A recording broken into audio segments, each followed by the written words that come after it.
যা আমি 1 বছর আগে বলেছিলাম। পারিপার্শ্বিক অনেক কিছু দেখলে ধীরে ধীরে মনে হয় সেই কথাটি হয়তো সত্য হতে যাচ্ছে। নিশ্চয়ই আপনারা বুঝতে পারছেন, কোথাও হয়তো কেউ কেউ কোনো কিছু করার চেষ্টা করছে, যার মাধ্যমে জনগণের সেই প্রস্তাবিত গণতান্ত্রিক যে যাত্রা, সেই যাত্রা ব্যাহত হতে পারে। কাজেই শহীদ জিয়া এবং দেশনেত্রী খালেদা জিয়ার প্রত্যেকটি সৈনিকের কাছে আমার আহ্বান, আপনাদের প্রত্যেককে সচেতন থাকতে হবে। বিগত দিনে বিগত দিনে স্বৈরাচারের বিরুদ্ধে আপনারা যেভাবে দল এবং জনগণকে একসাথে ঐক্যবদ্ধ রেখেছিলেন, সেই কাজটি এখনো শেষ হয়ে যায়নি। এই কাজটি আমাদেরকে অব্যাহত রাখতে হবে। বাংলাদেশের সবচেয়ে বৃহৎ রাজনৈতিক দল হিসেবে আমাদের উপরে এর দায়িত্ব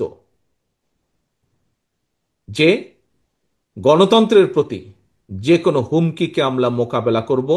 অবশ্যই অবশ্যই সেই পদ্ধতিতে, যে পদ্ধতি জনগণ সমর্থন করে। অবশ্যই এমন কোনো পরিস্থিতিতে বা এমন কোনো পদ্ধতি আমরা অনুসরণ করব না, যেই পদ্ধতিতে জনগণের শান্তি এবং শৃঙ্খলা নষ্ট হয়, শান্তি নষ্ট হয়, এমন কোনো পদ্ধতি অবশ্যই নয়। প্রিয় সহকর্মীবৃন্দ, আমাদের রাজনৈতিক দল হিসেবে আমাদের দায়িত্ব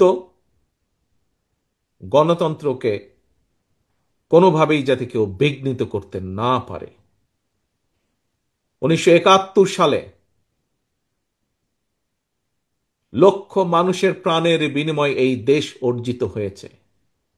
পরবর্তীতে আরো হাজারো মানুষের আত্মদানের বিনিময় লক্ষ মানুষ অত্যাচারিত, নির্যাতিত হয়েছে। তারপরেও থেমে থাকেনি গণতন্ত্র পুনরুদ্ধারের আন্দোলন।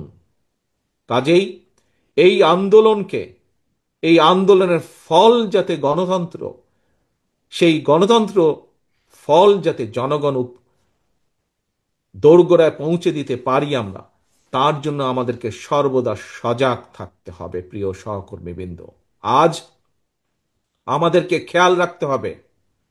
এই কথাটি আমি বারে বারে বলেছি, আমাদেরকে খেয়াল রাখতে হবে।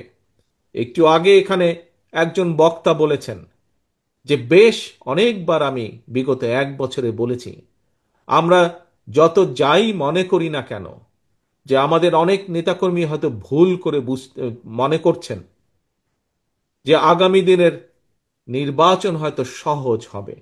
আমি আজকে থেকে 1 বছর আগে বলেছিলাম, আমরা যত সহজ ভাবছি তত সহজ নয় ব্যাপারটি। আপনাদের নিশ্চয়ই সেই অনুষ্ঠানে উপস্থিত ছিলেন অনেকেই, সবাই না থাকলেও যেই অনুষ্ঠানে 1 বছর আগে আমি এই কথাটি বলেছিলাম, অনেকেই আপনারা সেদিন উপস্থিত ছিলেন। প্রিয় সহকর্মীবৃন্দ, যা আমি 1 বছর আগে বলেছিলাম, পারিপার্শ্বিক অনেক কিছু দেখলে ধীরে ধীরে মনে হয় সেই কথাটি হয়তো সত্য হতে যাচ্ছে। কাজেই বাংলাদেশের সবচাইতে বড় রাজনৈতিক দল হিসাবে আমাদের দায়িত্ব, যেভাবে বিএনপি দেশের মানুষকে সাথে নিয়ে গণতন্ত্র পুনরুদ্ধারের আন্দোলনকে জোরদার করে তুলেছিল, সেই আন্দোলনকে জনগণকে সাথে নিয়ে সফল করেছিল।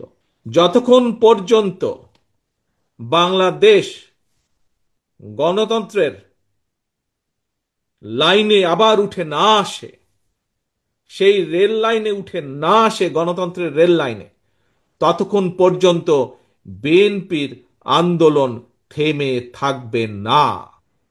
আজকের এই অধিবেশনে, এই কাউন্সিল অধিবেশনে এটি হোক আমাদের প্রথম প্রতিজ্ঞা। আমাদের আরেকটি অত্যন্ত গুরুত্বপূর্ণ এবং পবিত্র দায়িত্ব হচ্ছে এই বাংলাদেশকে আবার পুনর্গঠন করা, এই বাংলাদেশকে আবার ধীরে ধীরে গড়ে তোলা, বাংলাদেশের মানুষের প্রত্যাশা অনুযায়ী, যার রূপরেখা আমরা 2 বছর 2.5 বছর আগে 31 দফা রূপরেখার ভেতরে দিয়েছি।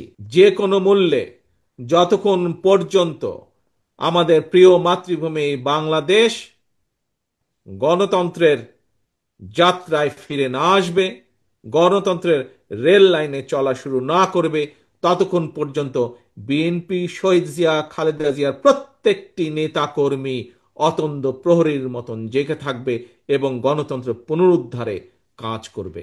এই হলো এক। দ্বিতীয় শপথ হচ্ছে ইনশাল্লাহ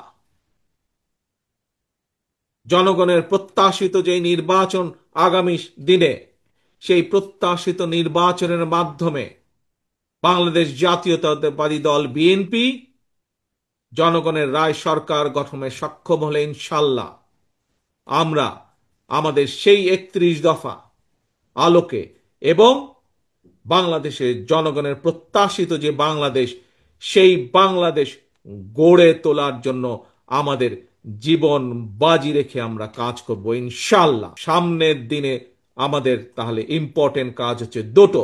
এক, যে কোনো মূল্যে বাংলাদেশের বিরুদ্ধে ষড়যন্ত্রকে রুখে দিয়ে গণতন্ত্রকে প্রতিষ্ঠা করা। দুই, যে কোনো মূল্যে বাংলাদেশকে জনগণের প্রত্যাশা অনুযায়ী সেই সুন্দর দেশটি গড়ে তোলা।